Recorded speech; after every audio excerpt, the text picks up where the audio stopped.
So before diving into this, I would like to mention that this is deeply personal for me and it's really hard to speak about. I tried to do this video 2 days ago and I just couldn't do it. I got a massive headache. And here I am trying it again. So forget my fuck ups, and I am really nervous. I'm fidgeting with this drumstick pencil thing right now. So my journey to sobriety took about 15 years until I actually realized I really need to stop. I was thinking about naming this video that I'm 6 months sober, but it's actually not like a lie or something, but I'm currently, for real, I am 7 months and 26 days sober. Usually I even don't keep an eye on it anymore. I used to, like the first couple of months, I used to check on this app I had every single day, how many days I am sober. But now it's just life goes on and I'm happy where I am right now. So currently I'm not bragging or anything, but I actually feel really good after quitting alcohol. I'm sleeping a lot better, my skin is a lot better, I have the energy levels to do the stuff I never imagined of doing. I'm just simply really grateful that I took this decision. It was really hard to do, and I will explain it along the way. But yeah. So before I started drinking myself, I can remember my childhood was heavily entangled in alcohol. Especially my father's side, my father, my grandfather, my uncle, they all drank all the time. And all these like family gatherings, people would always, like when they were sad, they were drinking, when they were happy, they were drinking. Most of the times these parties would end up in fights. So basically I started looking at alcohol like a socially normal thing, I guess. And that kind of led up to the first time I grabbed a drink myself. I did like maybe taste it here or there before, but the first time I actually started to experiment myself was in my early high school days and high school days. So at the time, we all were like 13 or 14 years old, and we used to hang out at these old Soviet apartments and parks, more isolated places where people can't see that you're drinking. And our friend group basically divided into two. There was this one group who basically drank responsibly, I guess. That's a stupid thing to say. And there was this other group that I was a part of that started like experimenting with alcohol a lot. And not just easily experimenting, we started to make like a fucking science out of it, So we always managed to come up with some cash, and we started it slow, like buying like a half a liter of vodka, maybe a 6-pack, some cigarettes and some juice to go with the vodka. And we drank it, we always got hammered, and it slowly began to grow into like a weekly basis. So like every weekend we would just get hammered all the time. But over like a year or so, we discovered that we don't actually need the juice anymore, and we just drank the vodka, took the beer on the side, I guess, but which is a really fucking stupid thing to do. We got really messed up, and this went on for a couple of years. So as for perfecting the science thing, we actually came up with a really stupid idea that we called the chemical. Like we would sip some vodka, sip some beer. We didn't breathe in the meanwhile, and we inhaled smoke and we continued drinking, and that got us like really fucking fucked up, and that was a really stupid thing to do. Think about it, back on those days, it was just wasting time, and this lasted up to the end of my high school years. And I really did waste those years, I really did. I remember getting into these really stupid ass situations. I would humiliate myself a lot. I also got into fights. One fight was really bad. This is how I got my scar under my eye over here. And I got my nose bashed in, my jaw was broken, and this was all due to alcohol actually. So I can't remember much of those days. We used to drink here and there, and not so much, but much enough that it became a habit, and it became a really bad habit over time. But this was only the start. So people went on with their lives. Some people went on building families, careers, went to universities, and oh my, I went to my friend's apartment and we started drinking again. Like nothing ever changed. It was exactly like before, but the amounts were gradually larger and larger. So there was this one party at my friend's apartment. We got really hammered over there. I was actually, to say the least, I was like fucked out of my mind.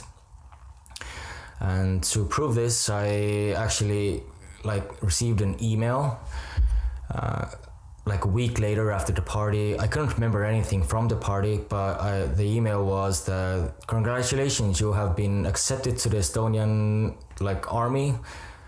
And that got me really angry and sad at the same time. There were a lot of mixed emotions about that. But yeah, that led to my days in the army. Like the Estonian Defense Forces, first you go there, you have to be like basically locked up in the barracks for the first 3 months.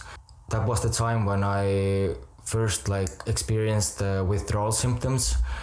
I had the cold sweats, I had paranoia, I couldn't sleep well, but I almost got sober. But along the way in the army, I made some really bad friends and some really bad choices, to say.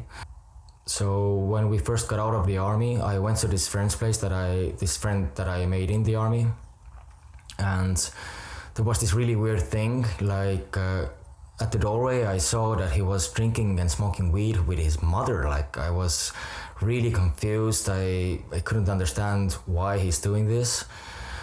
But yeah, I would think about it a little, and I did what every responsible human being would do. I joined in, and yeah, that's that. So overall, this friendship grew into like a really bad situation of abusing drugs. We did like lines of cocaine, amphetamines, we popped some pills like Xanax, we did roofie, weed, and of course we consumed like shit tons of alcohol. So you can say like after this party, I basically leveled up. I was now dabbling in drugs and alcohol, which was a really bad thing to do. It's a really, really bad thing to do. One small thing as well, at high school times, I was actually in like a punk rock band as a singer. And when I finished the army, I started looking around for new musicians, and we actually formed quite a lot of new bands. I started playing the drums in a couple of them. I was a singer in a couple of them. But there was this weird thing, like all my other friends had grown up and like started careers and families. So I actually like consciously kind of started picking my friends that were younger, and I succeeded. So basically I was like a couple of years older than the other guys.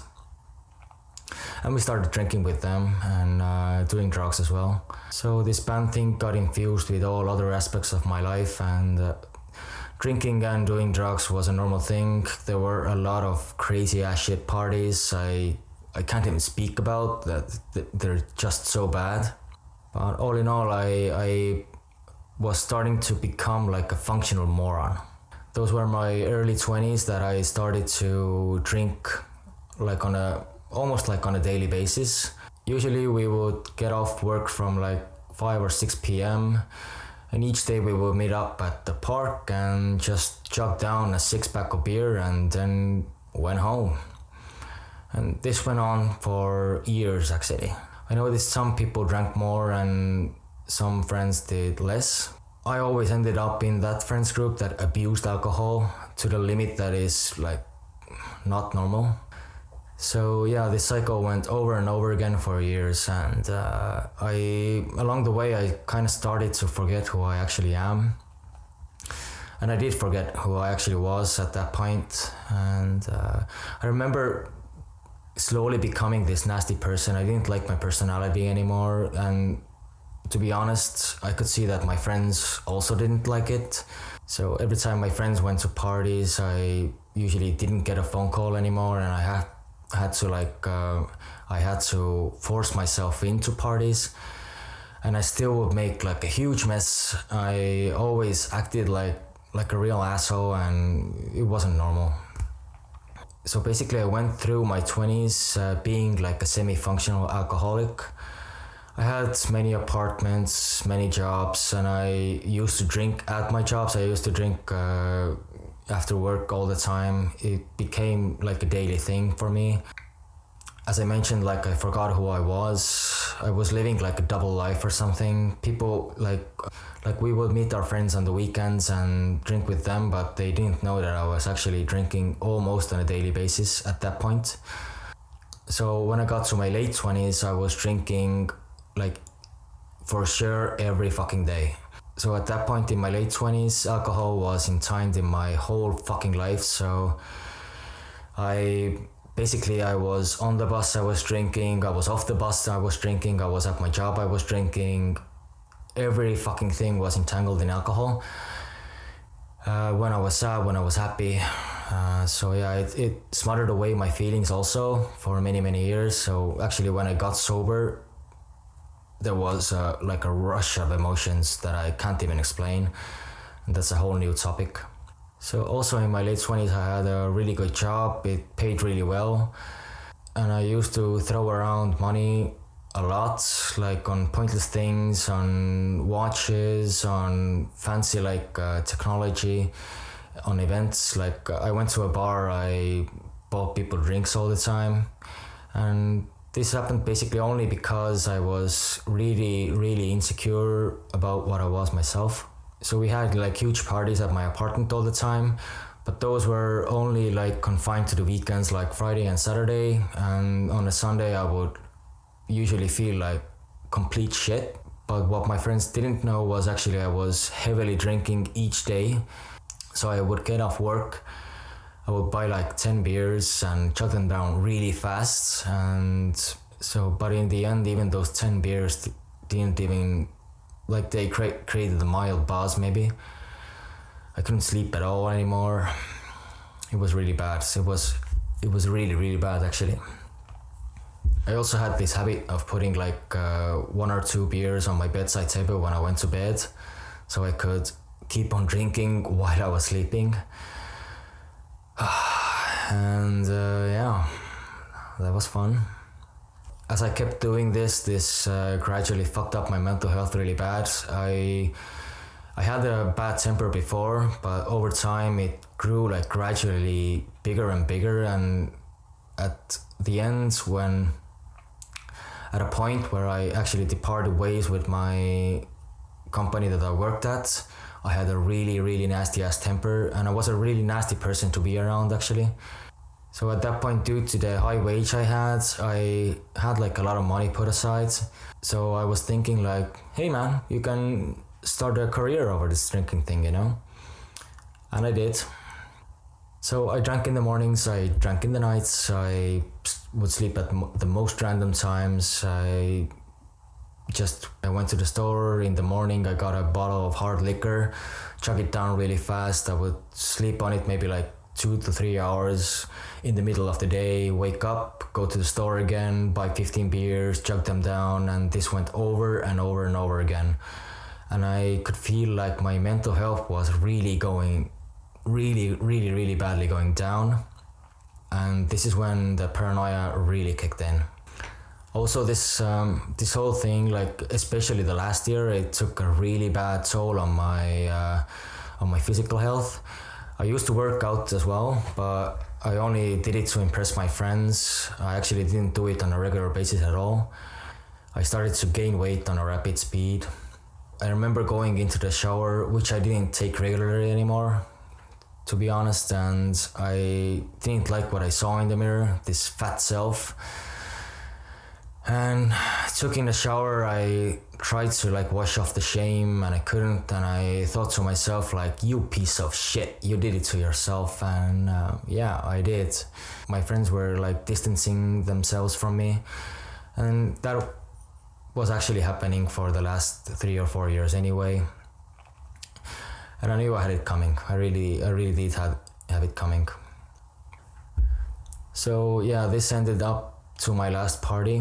I've had some rock bottoms on the way, but this was low even for my standards. This was a bad party. I don't remember much of it. Actually, I don't remember any of it, what happened in the middle of it, but I remember it started on a Friday and I woke up like 9 or 10 days later. At my bed, I was covered in some sauce or shit, and it was really bad. I stood up, I started going to the living room, and there was this like random guy sleeping on my living room floor. There were cans lying all around. There was some puke and shit. It was really bad. It was really disgusting. I really do hate mess. It smelled really bad also, and that's when I knew I had to stop. I really knew I had to stop this shit. So when I thought about quitting alcohol, I never actually thought about going to the AA or anything. I knew I just had to self-isolate myself. So I got rid of that apartment I had and I moved out of the city like 30 or 40 kilometers away just to simply self-isolate myself. So when I sat down in the self-isolation, I had these questions that I really wanted answers to. And the first question was that if I keep drinking, what will become of my life? And the second one was if I stop drinking, what will I lose? I knew I would lose a lot. I already lost all of my friends and I kind of accepted that. I didn't like it. Nobody likes to lose their friends, but I lied so much to them that it's perfectly normal of them to leave. And I had to do this now on my own. It was the only way.